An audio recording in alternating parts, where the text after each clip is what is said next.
Ma'am இன்னும் சில பேர் கேட்ட கேள்வி என்னன்னா, ஐவிஎஃப் ட்ரீட்மெண்ட் எடுக்கிறதுக்கு ஏதாவது ஏஜ் ஃபேக்டர் இருக்கா? இல்ல மினிமம் ஏஜ், இல்ல மேக்ஸிமம் ஏஜ்ன்ட்டு ஏதாவது லிமிட்ஸ் இருக்கா? இப்போ வந்து ரீசெண்ட் கைட்லைன்ஸ், அதாவது ART guidelines of ICMR, Indian government and research medical சிஸ்டமில் ரீசெண்டாக வந்து 2022 அப்டேட் பண்ணியிருக்காங்க.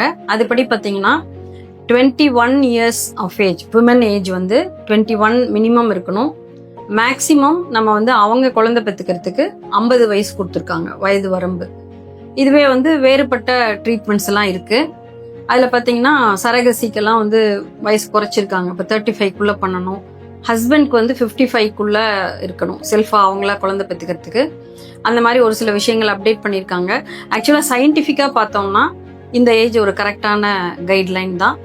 அதற்குள்ளே அவங்க குழந்தை பெற்றுக்கொண்டால் மட்டுமே அவங்களால வளர்த்துறது, மற்றபடி குழந்தைக்கும் அது ஒரு பாதுகாப்பான வயது.